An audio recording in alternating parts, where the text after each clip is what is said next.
अब सब लोगों को जय मसीह की। प्रभु की उपस्थिति में आज फिर से हम आए हैं।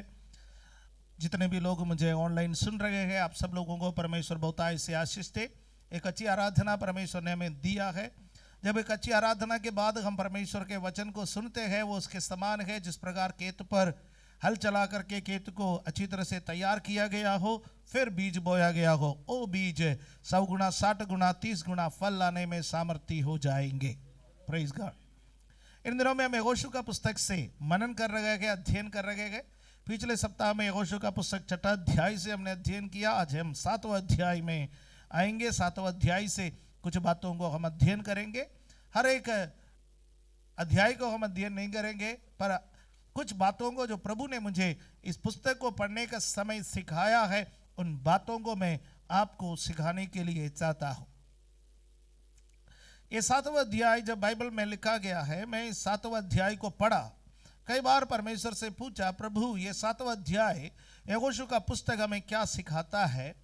तो दो बातें मुझे समझ में आया। एक व्यक्ति का पाप किस प्रकार एक परिवार पर असर करता है, और दूसरा एक व्यक्ति का पाप किस प्रकार समाज पर असर करता है। मनुष्य जब पाप करता है, सोचता है मैं पाप करता हूं तो मुझ तक वो सीमित है। ऐसा नहीं है। जो भी पाप मनुष्य करता है, XYZ, चाहे छोटा हो चाहे बड़ा हो, और एक पाप का अंजाम उसका परिवार को भी भुगतना पड़ता है और उसका समाज को भी भुगतना पड़ता है।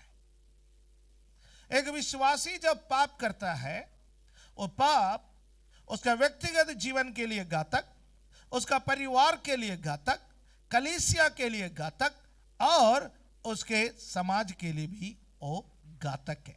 ये बोध हमारे जीवन में हमेशा बना रहा है। जब भी हम पाप करता है, ये ना सोचे कि ये पाप मुझ तक सीमित है, इसके अंजाम मुझ तक सीमित है, ऐसा ना सोचे। इसलिए बाइबल में कई प्रकार के उदाहरण पुराना नियम में भी और नया नियम में भी हमें दिया गया है कि लोग पाप से दूर रहे। हालेलुया। चलिए हम विषय में जाएंगे। यदि ये एक टॉपिक इसके लिए दिया जाए तो हम इसको इस प्रकार कह सकते हैं, लालच से बचे रहो। लालच से बचे रहो।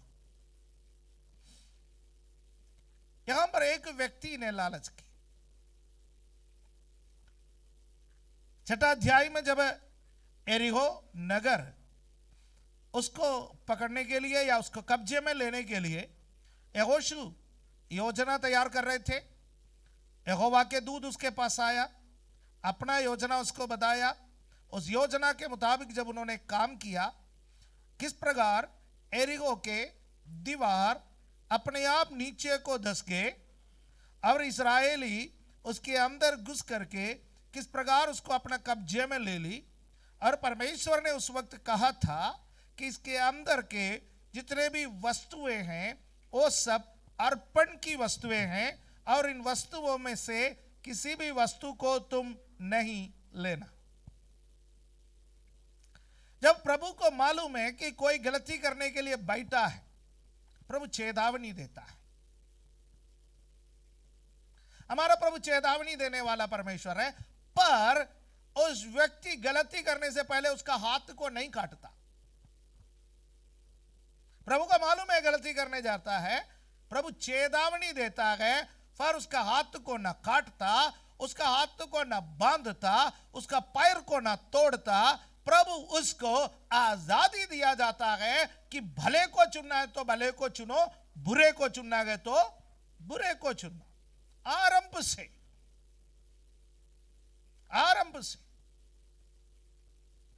आदम और हव्वा पाप की ओर बढ़ने से पहले परमेश्वर ने उन्हें चेतावनी दी कि यदि तुम खाओगे तो तुम मरोगे, नहीं खाओगे तो सदा जीवित रहोगे।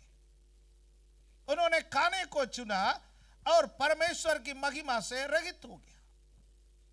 कैन अपना भाई हाबेल की घात करने से पहले परमेश्वर ने कैन से बात की, कैन पाप तुम्हारा देवड़ी पर है, उसकी लालसा तुम्हारी ओर है, तुम्हें उस पर प्रभुता करना है, उस पर विजय पाना है, पर उसने उस चेतावनी का नजरअंदाज किया और वो जाकर के पाप में फंस गए।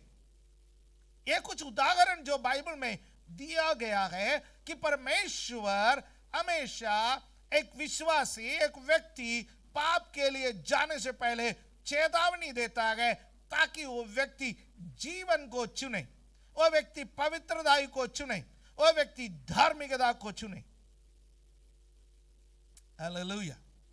यहां पर भी एरिको नगर को कब्जे में लेने से पहले परमेश्वर ने चेतावनी दी थी कि अर्पण किए हुए वस्तुओं में से कोई भी वस्तु तुम अपने लिए नहीं लेना। देखने में तुम्हें अच्छा लगेगा, उसको अपने घर में ले जाने का एक लालसा तुम्हारे मन में आ जाएगा, पर उसको लेकर के मत जाना, वो तुम्हारे लिए घातक होंगे। क्योंकि ये जो नगर है उसको यहोशू ने श्राप दिया है, एरिको को श्रापित नगर है, वहीं से कुछ भी चीज को अपने घर में नहीं ले जाना। पर एक व्यक्ति इस बात का उल्लंघन किया है और 7वें अध्याय का पहला पद का आरंभ आप देखिए। परंतु शब्द से 7वां अध्याय आरंभ होता है। उसका अर्थ है 6ठा अध्याय में कुछ बातों को बताया गया और उन बातों को किसी ने उल्लंघन किया, राइट। और यहां 6ठा अध्याय का लगभग कंटिन्यूएशन है। अगला वचन, परंतु इस्राएलियों ने अर्पण की वस्तु के विषय में विश्वासघात किया। विश्वासघात, जब पाप को परमेश्वर यहां पर विश्वासघात कहते हैं। आप कहेंगे ये चोरी है, ये चोरी का पाप नहीं है, ये परमेश्वर के संग विश्वासघात है। हालेलुया। जब आप बपतिस्मा लेने के लिए जाते गए, आप गा करके जाते गए, संसार को छोड़कर सलीब को लेकर ना लौटूंगा। जब आप लौट जाते गए, भले एक घंटे के लिए, एक दिन के लिए, एक सप्ताह, एक महीने के लिए, कुछ दिनों के लिए, जब आप वापस लौट जाते गए, परमेश्वर कहता है कि तुमने विश्वासघात किया है। हालेलुया। आगान के दृष्टि में चोरी का पाप है, पर परमेश्वर के दृष्टि में पाप चोरी का नहीं है, पाप विश्वासघात का है। हालेलुया। यरीहो नगर में जाने से पहले हर एक व्यक्ति को एक कसम खिलाया गया कि हम जाएंगे, नगर को नाश करेंगे। बहुत सारे वस्तुएं उसके अंदर है, पर हम उनमें से एक भी वस्तु को ना छुएंगे, ना लेंगे, अपने घर पर लेकर के तो नहीं आएंगे। विश्वासघात। हालेलुया। कितने बार हमने किया होगा? शुक्र है हम अनुग्रह के युग में बार बार मौका मिलता है, बार बार प्रभु क्षमा करता है, बार बार अवसर देता है। व्यवस्था के युग में बार बार अवसर नहीं मिलता था। यहां व्यवस्था के युग में आगान ने पाप किया है, इस्राएलियों ने विश्वासघात किया। एक व्यक्ति का पाप परमेश्वर एक समाज के ऊपर डाल रहा है। परमेश्वर ये नहीं कह रहा है कि आगान ने विश्वासघात किया है, परमेश्वर कह रहा है इस्राएलियों ने विश्वासघात किया है। एक व्यक्ति का पाप एक समाज को गलत दिशा में लेकर के जाएंगे। हालेलुया। मुझे सुनने वाले प्यारे भाइयों बहनों, आप कलीसिया के लिए, आप मसीह समाज के लिए एक महत्वपूर्ण व्यक्ति हैं। आपको परमेश्वर ने पाप करने के लिए नहीं बुलाया, परमेश्वर के संग विश्वासघात करने के लिए नहीं बुलाया। याद रखिए, ये यदि आप पाप करोगे, यदि आप परमेश्वर से दूर हो जाओगे, यदि आप गलत काम करोगे, उसके असर आप तक सीमित नहीं रहेंगे।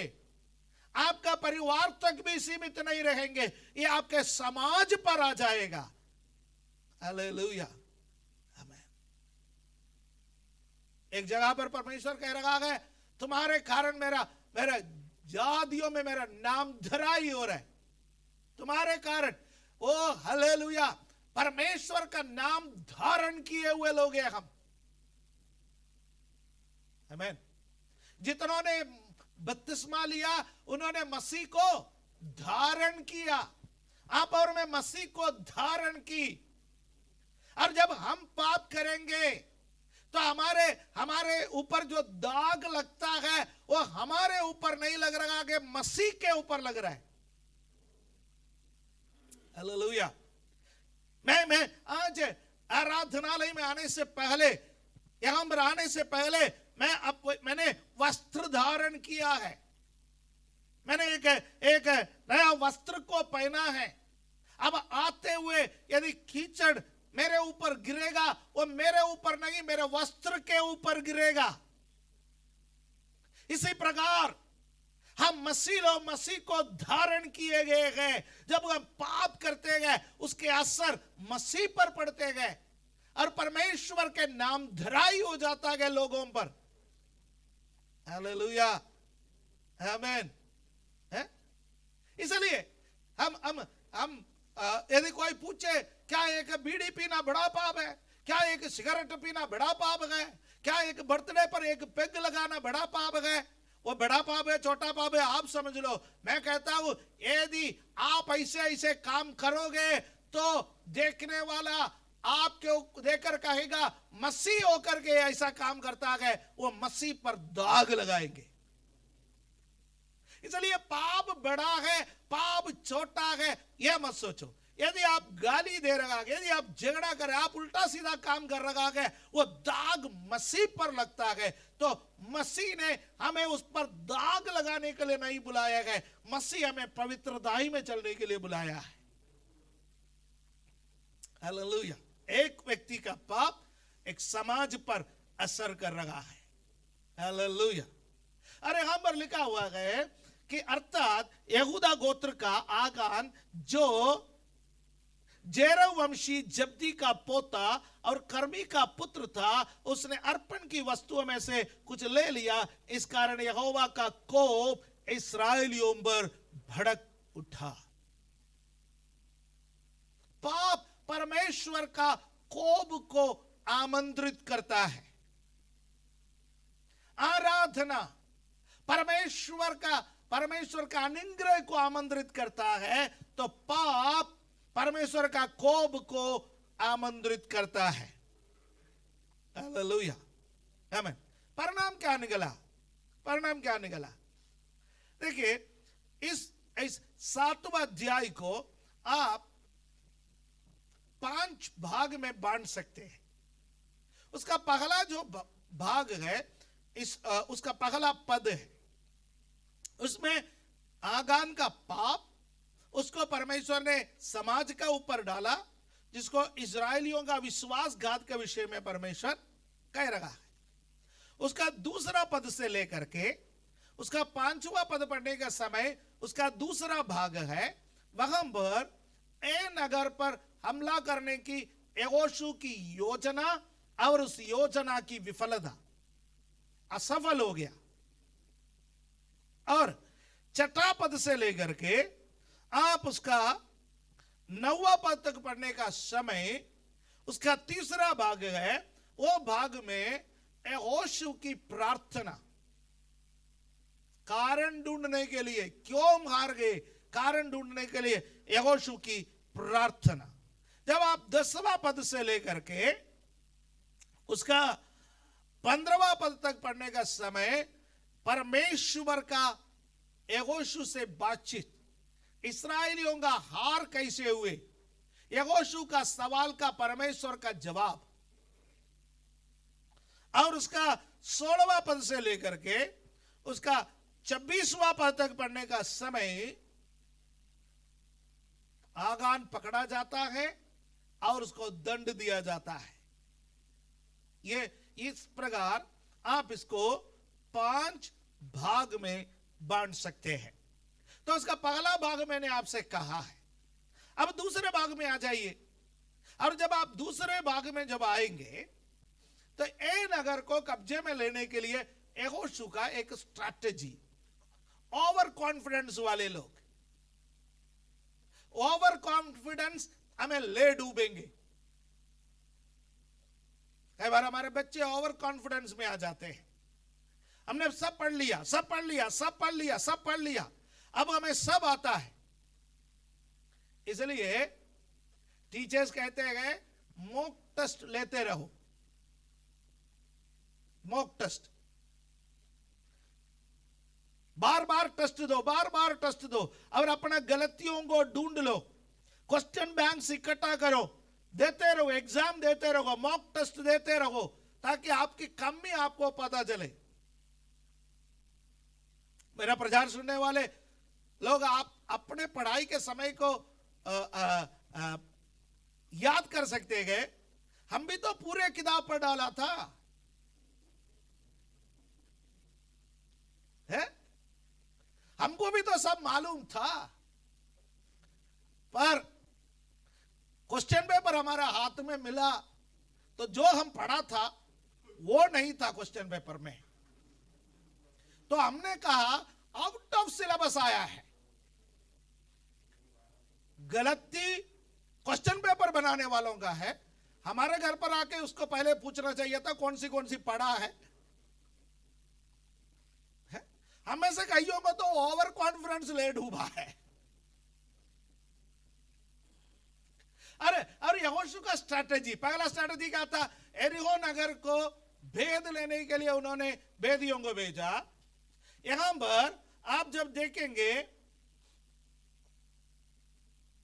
दूसरा पद में यहोशू ए नगर में भी भेद लेने के लिए कुछ लोगों को भेज रहा है, और तीसरा आयत में वो लोग वापस आकर के कह रहा है यरीहो नगर के मुकाबले ए नगर बहुत कमजोर एक नगर है, थोड़े लोग वहां पर रह रहा है, हमारे हजारों की सेना वहां जाने की क्या जरूरत है?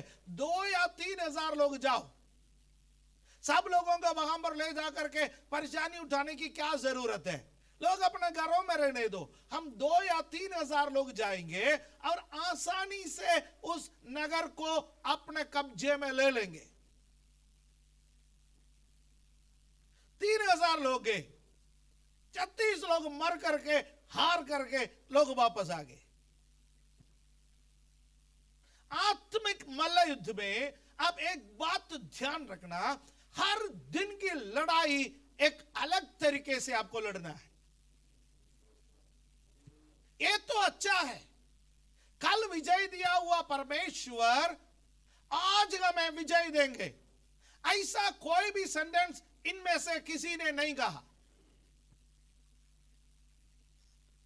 भेद लेने वालों को क्या कहना चाहिए था? भेद लेने के बाद, यरीहो नगर हमारी ताकत से हमने अपने कब्जे में नहीं ली, यहोवा परमेश्वर का सामर्थ्य से हमने अपने कब्जे में ली, हमें परमेश्वर ने कब्जे में दे दिया। और एक नया स्ट्रैटेजी के लिए हम परमेश्वर का इंतजार करेंगे। परमेश्वर का इंतजार करने के बजाय, परमेश्वर से सुनने के बजाय स्वयं निर्णय लिया कि 2 या 3 हजार लोग लड़ने के लिए जाएंगे। हालेलुया। वचन में लिखा है तू अपनी समझ का सहारा कभी नहीं लेना, चाहे हमारे एक्सपीरियंस कितने भी बढ़िया क्यों ना हो, कितने सालों से हम विश्वासी क्यों ना हो, कितने सालों से हम प्रभु की सेवा क्यों ना करना हो, क्यों ना कर रहा हो, हर एक दिन का लड़ाई, चाहे हमारे सामने का दुश्मन, जो शैतानी ताकतें, जो किलाए, जो अंधकार के शक्तियां कल से कमजोर आज दिखाई दे रहा हो, पर परमेश्वर पर आपका भरोसा कल से बेहतर हो आज। हालेलुया। कल आपका भरोसा परमेश्वर पर बेहतर था, क्योंकि आपके सामने एक बहुत बड़ा किला, एक बहुत बड़ा नगर था। आज जब आपके सामने किला या नगर छोटा है, तो तो आपका भरोसा, आपका कॉन्फिडेंस लेवल परमेश्वर पर नहीं है, आपका भरोसा, आपका कॉन्फिडेंस अपने आप में आ गया, तो आपको नहीं पता नीचे क्या बातें चल रहा है, वो केवल परमेश्वर को पता है। हालेलुया। कॉन्फिडेंस के आधार पर आप अपने आत्मिक लड़ाई को नहीं जीत सकते। आत्मिक लड़ाई जीतना है तो परमेश्वर पर भरोसा आपको बहुत जरूरी है, और परमेश्वर पर भरोसा चाहिए तो पाप के आधार पर खड़े होकर के आप लड़ाई को नहीं जीत सकते गए। आपको आधार पवित्रताई होना चाहिए। आपको पता है एरिगो नगर को कब्जे में लेने से पहले, छठा अध्याय से पहले, 5वां अध्याय का आखिरी में एक पद है, 5वां अध्याय का आखिरी पद, वो 15वां पद है। उसमें यहोवा का दूत यहोशू से क्या कह रहा है? यहोवा का दूत यहोशू से कह रहा है कि तू अपने पाव से जूतियां निकाल दे, क्योंकि जिस स्थान पर तू खड़े है वो स्थान पवित्र है। छठा अध्याय से पहले एक पवित्रता के स्थान पर आप खड़े हैं। पवित्रता के स्थान पर आप खड़े होकर के लड़ाई लड़ना, लड़ाई जीतना आपके लिए आसान है, पर 7वां अध्याय से पहले आप उस स्थान पर खड़ा है। राइट, 7वां अध्याय के शुरुआत में, छठा अध्याय के शुरुआत में, यानी 5वां अध्याय का आखिरी वचन, आप पवित्रता के स्थान पर खड़े हैं, जहां पर यहोवा के सेना के अधिपति आपके सामने है। पर 7वां अध्याय में परम दूत वो पवित्रता को खो दिए आपने। इस वक्त आप पाप पर खड़े हैं, अपवित्रता पर खड़े हैं, झूठ पर खड़े हैं, विश्वासघात पर खड़े हैं, चोरी पर खड़े हैं, तो विजय कैसे हासिल होंगे? हालेलुया, आमीन। उपवास करने से पहले, प्रार्थना करने से पहले, आगे बढ़ने से पहले, जहां आप खड़े हैं उस स्थान को जांचो। हालेलुया। क्या मेरा आधार ठीक है या नहीं? यदि मेरा आधार ठीक नहीं है तो मेरा प्रभु का सेवा करने का कोई मतलब नहीं है। Hallelujah, hallelujah. लोगों को जांचे बिना, लोगों को परखे बिना, पाप का पता किए बिना, पवित्रता को स्वीकार किए बिना लड़ाई में गए, हार करके आने वाला एक समूह। और उसका दूसरा भाग, चलिए तीसरा भाग में जाएंगे। तीसरा भाग छठा आय से शुरू होता है। तीसरा भाग में सबसे पहले शुरू होता है, यहोशू ने अपना वस्त्र को फाड़ दिया। यहोशू ने क्या किया? अपना वस्त्र को फाड़ दिया। ये अब वस्त्र फाड़ने से क्या फायदा? सब कुछ हो गया, हार गया, नुकसान हो गया, 36 परिवार अनाथ हो गए। अब क्या कर रहे हो? अपना वस्त्र को फाड़ रहा है। और यह परमेश्वर के सामने इस्राएलियों के पुराने समेत यहोवा के संदूक के सामने सुबह से लेकर शाम तक ओदे मुंह गिर पड़ा है और प्रार्थना कर रहा है। प्रार्थना क्या है? परमेश्वर, तू हमें मिस्र से यहां लेकर क्यों आए? अमोरियों के हाथ में देने के लिए आए? इससे अच्छा तो हम यर्दन के उस पार खड़ा होता तो अच्छा था। यहां पर मरने के लिए आए। दोष किसका है? किस पर दोष लगा रहे? लोग ऐसा है, लोग बोलते हैं हम बहुत बाइबल पढ़ते हैं, हम बहुत प्रार्थना करते हैं, हम चर्च में जाते हैं, हम दशमांश देते हैं, फिर प्रभु ऐसा क्यों कर रहे हैं? हेलो, जहां आप खड़े हैं, पिछले दिनों में जहां आप खड़े थे वो स्टैंड सही नहीं था। जब सब कुछ सही चलता है, आप और मैं अपने आप को जांचने में फेल हो जाता है। हम सोचते हैं विजय मिल रहा है, आशीष मिल रहा है, पैसा मिल रहा है, नौकरी मिल रहा है, सब कुछ मिल रहा है, मैं तो ठीक होगा, इसलिए प्रभु दे रहा है। आप और मैं ठीक है, इसलिए प्रभु नहीं दे रखा है, उसके विश्वास योग्यता के कारण दे रखा है। जितना वो दे रखा है उस पर भरोसा और मजबूत करते जाए, उसके साथ विश्वासघात ना करे। हालेलुया। एक दिन का भी विश्वासघात हमारे लिए भारी पड़ेंगे, एक पल का भी विश्वासघात हमारे लिए भारी पड़ेंगे। हालेलुया।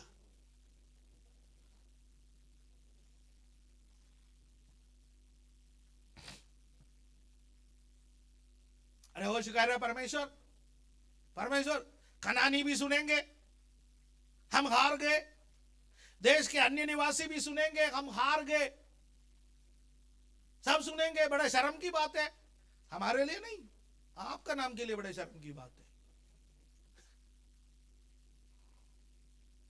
अब उसका नवा पद है कि मैं यदि झूठ बोल रहा हूं, क्योंकि कनानी वरन इस देश के सब निवासी ये सुनकर हमको घेर लेंगे और हमारा नाम पृथ्वी पर से मिटा डालेंगे कि तू अपने बड़े नाम के लिए क्या करेगा। शर्म हमको नहीं है, शर्म आपको है। हम हार गए ना, हम शर्म आपको है। बहुत सारे लोग बोलते हैं वो यदि चंगाई नहीं मिलेगा ना, प्रभु के बारे में लोग क्या कहेंगे। अरे प्रभु के बारे में लोग क्या कहेंगे कि तो उसका टेंशन आप मत लो, प्रभु लेगा।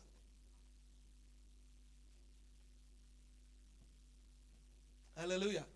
छुटकारा नहीं मिलेगा तो लोग प्रभु के बारे में क्या कहेंगे। प्रभु अपना नाम का महिमा को बरकरार रखने में सामर्थ्य है, उनको आपके और मेरे सहारे की कोई जरूरत नहीं है। हालेलुया, आमीन।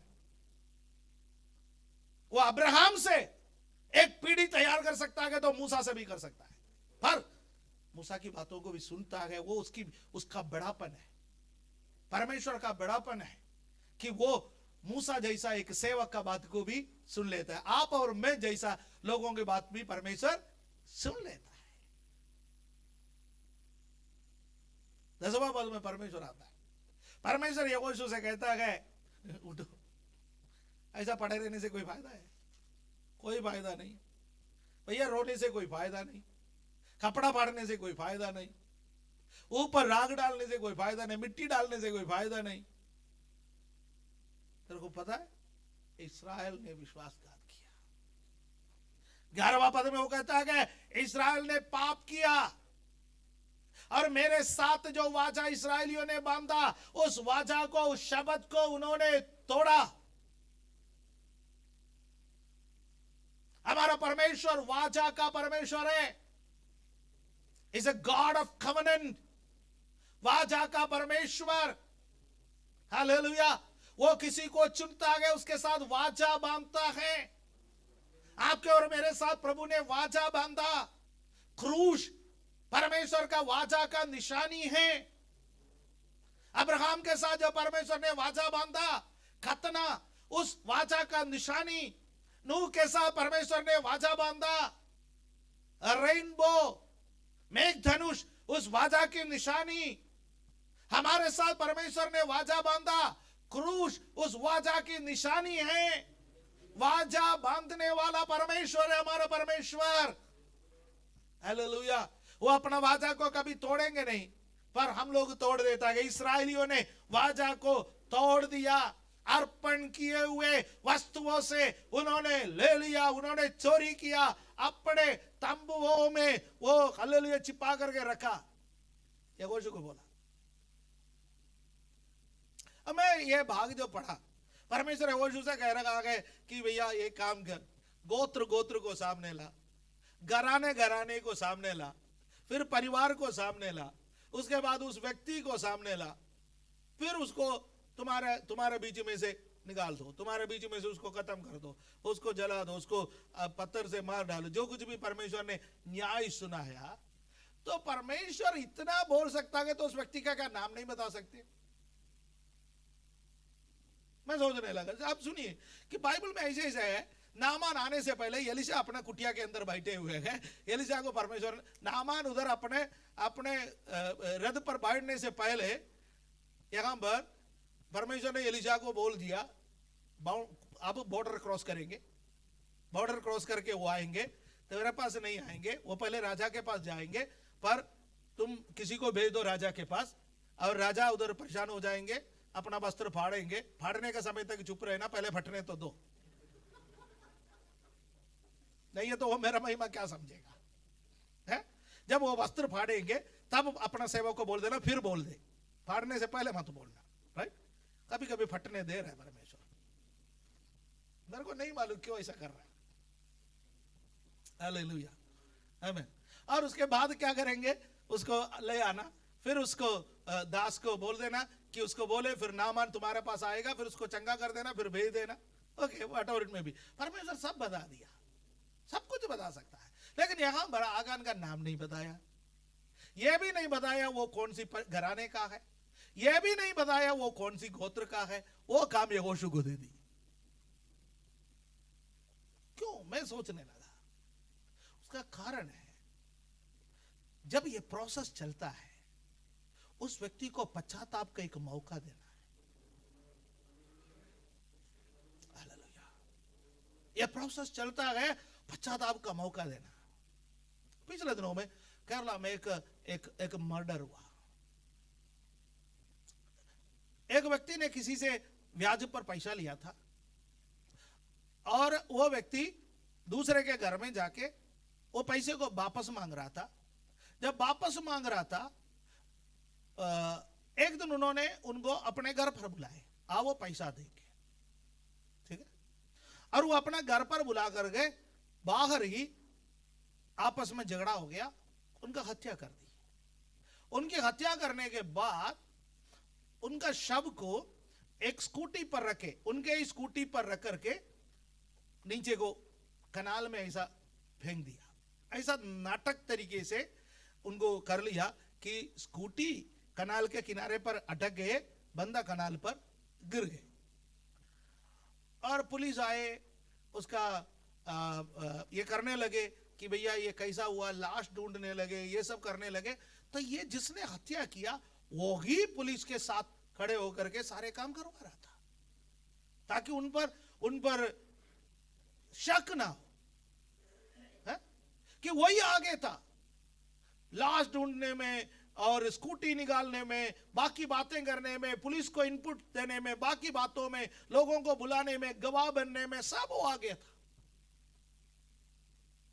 और ये तरीका, वो उनका कोशिश ये था कि नशे में ये व्यक्ति ने गाड़ी चलाए और यहां पर एक मोड़ था, मोड़ में वो गिर गया, कनाल में जाने की वजह से उनका मौत हो गया। और हमारे पुलिस वाले इतने कमजोर थोड़ी है, ये तो नेताओं ने पुलिस को कमजोर कर दिया है, हमारा पुलिस कोई कमजोर नहीं है। उन्होंने अपना तरीका निकाला। जब फॉरेंसिक एविडेंस आ गए, कॉल रिकॉर्ड्स आ गए, सारे चीजें आए, आजकल तो सब गूगल बाबा सब देख रहे हैं, उसके ऊपर परमेश्वर है? तो सारे निकाला तो ये व्यक्ति पकड़ में आ गया, लेकिन उसके लिए कुछ टाइम लगा। उसी प्रकार मैं अंदाजा लगा रहा हूं, मैं मेरा मन में सोच रहा हूं, जब यहोशू तफ्सीश कर रहा था तो यहोशू को हेल्प करने में शायद आगान सबसे ज्यादा आगे था, है? तो इनको पकड़ो, इनको ले लो, उनको बुलाओ, ये करो, वो करो, राइट? और यहूदा गोत्र पकड़ा गया, फिर आगान पकड़ा गया। उसने अब तक ये प्रोसेस में वो पूरा शामिल था, पर उसने कभी कन्फस नहीं किया, कभी अंगीकार नहीं किया। उनके साथ जो हुआ, उनका परिवार के साथ जो हुआ, उनके बच्चों के साथ जो हुआ, बहुत बुरा हुआ। उनकी हत्या करना पड़ा, उनका सत्यानाश करना पड़ा। आज एक सभ्य समाज के रूप में जब हम सोचते हैं कि क्यों उनका जानवरों को भी जला करके मार डाला, उनका पूरे घराने में एक भी बंदा नहीं बचा, कितना दर्दनाक मौत उनको मिला। आज के सभ्य समाज में जब हम देखने का समय, हमारा दिल में ये वचन जब मैं पढ़ा, मैं उनके बच्चों के बारे में सोचा, मैं उनके जानवरों के बारे में सोचा, सब चीजों के बारे में सोचा, तो मेरे दिल में एक अजीब सा दर्द पैदा होने लगे। शायद आपके दिल में भी इस बात को ध्यान से यदि आप पढ़ेंगे तो यह दर्द आपको भी महसूस होगा। पर यह बाइबल में ऐसा क्यों लिखा? उसका कारण है, कितने घंटे का टाइम लिया होगा हजारों लोगों को सामने लाने में, कितने घंटा उसको मिला होगा कन्फेस करने में। जब परमेश्वर ने यहोशू से बोला, यहोशू लोगों से बोला, प्रभु ने कहा है इस्राएलियों ने पाप किया, चोरी किया, विश्वासघात किया, कोई भी व्यक्ति है तो आगे आओ। क्यों हम एक परीक्षण से गुजरे, क्यों हम एक प्रोसेस से गुजरे? यदि किसी से गलती हुआ तो बोलो। इन्होंने नहीं कहा, इनका परिवार वालों ने नहीं कहा। जब ये पकड़ा गया, यहोशू के सामने मुंह खोल रहा है, मैंने एक विशेष ओढ़ना, 200 शेकल चांदी और 50 शेकल सोने की ईंट, वो मैंने उधर देखा तो मुझे रहा नहीं गया। मेरे अंदर लालच आए, आंखों की अभिलाषा मेरे आंख में चढ़ गए, मेरे मन में आंखों की अभिलाषा चढ़ गए। इतना विशेष वस्त्र हमारे वहां पर नहीं है, यदि है तो अभी बहुत महंगा है। इस चांदी, इस सोना मेरे बच्चों का भविष्य बनाएगा। हम लालच करते हैं, यह आपका बच्चों का भविष्य नहीं बनाएगा, यह आपका बच्चों का भविष्य बिगाड़ देगा। बुराई के कमाई आपके बच्चों का भविष्य बिगाड़ देगा। 2 नंबर के कमाई आपके बच्चों का भविष्य बिगाड़ देगा। आपके घर के अंदर अनैतिक बातों को आने मत दीजिए, बुराई के कमाई को आने मत दीजिए। परमेश्वर चाहता था कि ये व्यक्ति पकड़े जाने से पहले कन्फेस कर लीजिएगा, पकड़े जाने से पहले अंगीकार करे। मेरे प्यारे भाइयों बहनों, मुझे सुनने वाले प्रिय लोगों, इंतजार मत करो प्रभु का पकड़ा जाने का, उससे पहले अंगीकार करो, प्रभु मेरे से गलती हो गया, मेरे से गलती हो गया। पिछले दिनों में हम बढ़ नहीं पाए, वो मेरा गलती की वजह से।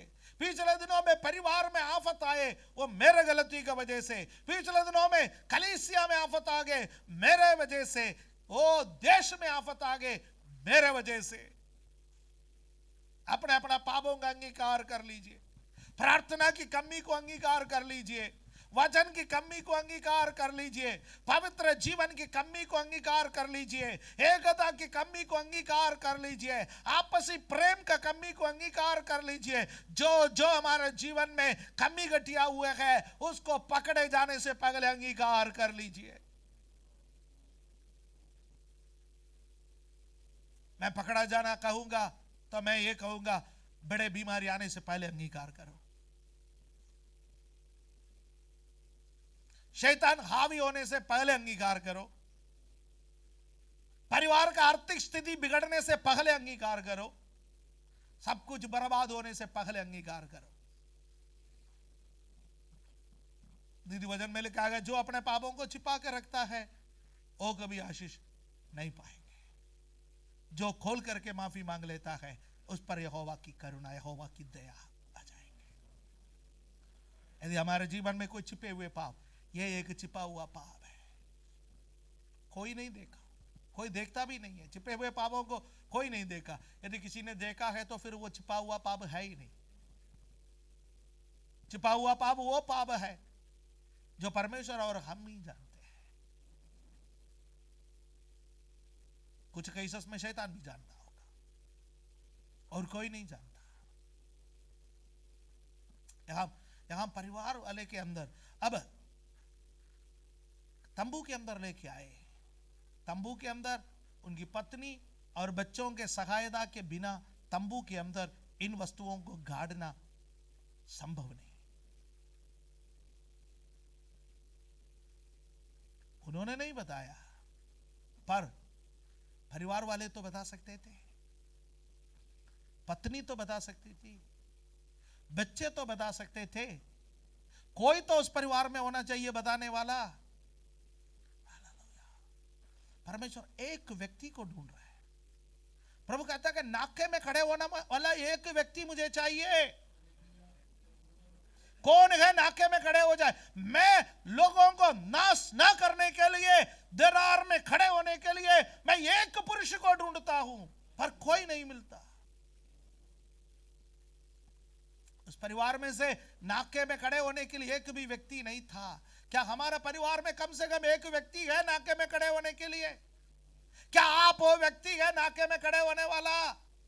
हो सकता है कि आपका परिवार का दूसरा व्यक्ति, तीसरा व्यक्ति, चौथा व्यक्ति पाप करता होगा, परमेश्वर को नहीं मानता होगा, पर क्या आप वो व्यक्ति हैं अपना परिवार नाश न होने के लिए नाके में खड़े होने वाला, प्रार्थना करने वाला, उपवास करने वाला, पापों का अंगीकार करने वाला, परमेश्वर से माफी मांगने वाला, दया की याचना करने वाला? हालेलुया। उस परिवार में कोई नहीं था। हालेलुया। नया नियम में एक परिवार है, प्रेरितों का काम 5वें अध्याय में हनन्याह और सफीरा का परिवार, पति और पत्नी दोनों झूठ पर एक साथ सहमत हो गए, पाप पर एक साथ सहमत हो गए। पति और पत्नी कुछ घंटों के अंदर दोनों को प्राण त्यागना पड़ा। वहां बच्चों को दंड नहीं मिला, इसलिए नहीं मिला क्योंकि बच्चे इन बातों से शायद अनजान थे।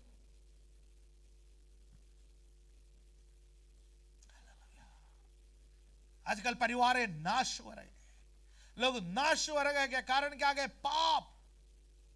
पाप पाप सोने के रूप में आ सकता है, पाप चांदी के रूप में आ सकता है, पाप विशेष वस्त्र के रूप में आ सकता है, पाप लालच के रूप में आ सकता है, पाप चोरी के रूप में आ सकता है, पर हर एक पाप विश्वासघात है।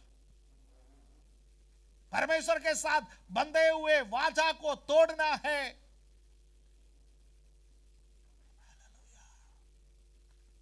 हालेलुया।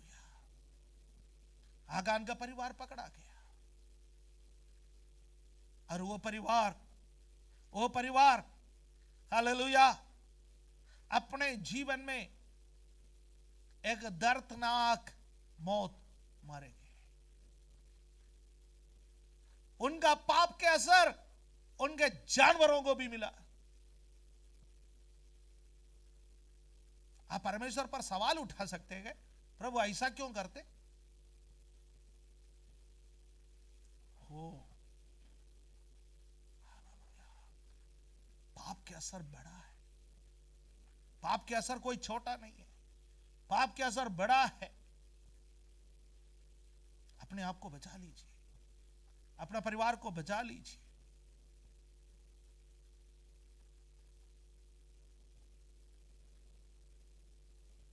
अभी तक हमें से किसी का पाप को परमेश्वर ने इसलिए प्रकट नहीं किया क्योंकि प्रभु चाहता है कि हम खुद कन्फेस करें, हम खुद प्रभु के सामने जाए, हम खुद प्रभु के सामने बैठे और प्रभु से कहा, प्रभु मुझसे ये पाप हो गया, मुझे क्षमा कर। आगान के अंदर आत्मा, उसका कॉन्शियंस, उसका विवेक कई बार उससे कहा होगा, आगान आप जो लेकर के आए हैं ये सही नहीं है, ये विश्वासघात है, ये पाप है। कोई बात नहीं, यहोशू के सामने जाओ, बोलो मुझसे गलती हो गया, मैं इन चीजों को खत्म करने के लिए तैयार हूं। अब मैं आपको बताऊं, चोरी विश्वासघात का पाप 36 लोगों का हत्या का आरोप, हत्या का अपराध आगान को लेना पड़ा। इनडायरेक्टली, नॉट डायरेक्टली, इनडायरेक्टली आगान 36 लोगों के हत्या में शामिल था, इसलिए उसको मृत्यु दंड देना पड़ा। क्या उसने हत्या की? नहीं, पर उसका चोरी जब विश्वासघात में परिवर्तित हो गया, वो विश्वासघात इस्राएलियों का हार का कारण बना। वो हार 36 लोगों का मारे जाने का कारण बना। यदि आगान चोरी या विश्वासघात का पाप नहीं किया होता तो ये 36 लोगों का जान नहीं जाती। इस्राएलियों को अपमान से गुजरना भी नहीं पड़ता। कई बार बाइबल के कहानियों को हम यूं पढ़ करके छोड़ देते, हो गया तो हो गया, क्या हो गया। हम सोचते हैं पुराना नियम के इतिहास लिखा रखा है। नो, ये पुराना नियम में यदि बाइबल के अंदर लिखा है, आज के जमाने के लिए लिखा है। मसीही जगत में एक विचारधारा उन पास्टरों के द्वारा फैलाया गया जिनको बाइबल का एबीसीडी नहीं मालूम है, कि पुराना नियम हमारे लिए नहीं है, हमारे लिए केवल नया नियम है। नो नो नो नो, ऐसा होता तो परमेश्वर ये पुराना नियम हमारे हाथों में नहीं देते। इसका एक एक पन्ना, इसका एक एक अध्याय, इसका एक एक पंक्तियां, वाक्य और इसका एक एक शब्द आपके लिए और मेरे लिए है, क्योंकि ये पवित्र आत्मा ने इसका संकलन किया है, पवित्र आत्मा ने इसको लिखा है, पवित्र आत्मा ने इसको दिया है। आज क्या हम अपने आप को समर्पण कर सकते हैं? क्या प्रभु से कह सकते हैं कि प्रभु, मैं मेरे परिवार का नाश होने का कारण नहीं बनना चाहता, मेरा कलीसिया, मेरा समाज नाश होने का कारण मैं नहीं बनना चाहता। मेरे पापों को क्षमा कर। मेरा पाप ये है, XYZ जो भी पाप मेरे जीवन में है, मुझे क्षमा कर। Hallelujah, hallelujah. मुझे लालच से बचा। मेरे तंबू के अंदर अनैतिकता ना आए, मेरे तंबू के अंदर अन्याय ना आए, मेरे तंबू के अंदर श्रापित चीजें ना आए, मेरे तंबू के अंदर हालेलुया विश्वासघात ना आए, मेरे तंबू में पवित्रता आए। परमेश्वर यदि मूसा से और यहोशू से कहता है, जिस स्थान पर तू खड़ा है वो स्थान पवित्र है, तो हम जिस स्थान पर रहते हैं वो कितना पवित्र होना चाहिए। अपनी आंखों को बंद करें, थोड़ी देर अपने आप को जांचिए। आप जगह कहीं भी बैठेगा, अपने आप को जांचिए, वो कौन सी चीज है, वो कौन सा पाप है जो आपका है, जो आपका परिवार के ऊपर, आपका समाज के ऊपर, आपका कलीसिया के ऊपर असर डालने वाला है। अभी तक असर इसलिए नहीं डाला क्योंकि प्रभु चाहता है कि हम कन्फस करें। आगान को बहुत मौका दिया, पकड़ा जाने का समय तक उसका मौका ही मौका था, लेकिन उसने कभी कन्फस नहीं की, उसने कभी अंगीकार नहीं की। पकड़ा जाने का समय तक, यहोशू पूछने का समय तक वो चुप रहा। उस समय तक हम इंतजार ना करें। हो रमना धीरा रबा, प्रभु मुझको बना तो अपना पवित्र स्थान, धोखा शुद्ध कर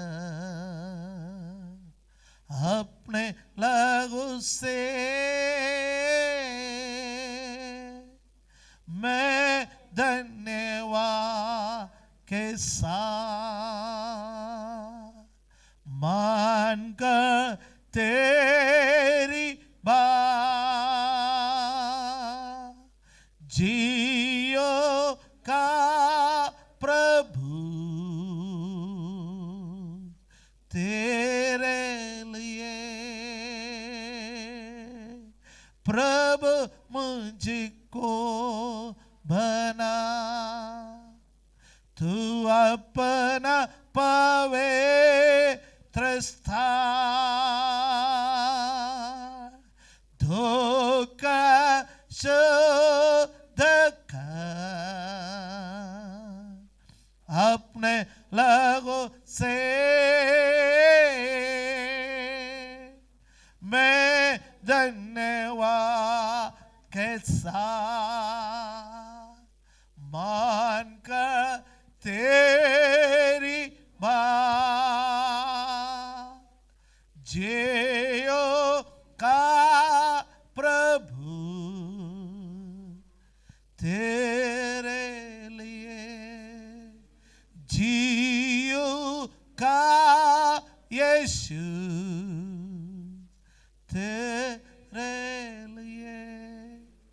प्रभु हम आपका धन्यवाद करते हैं,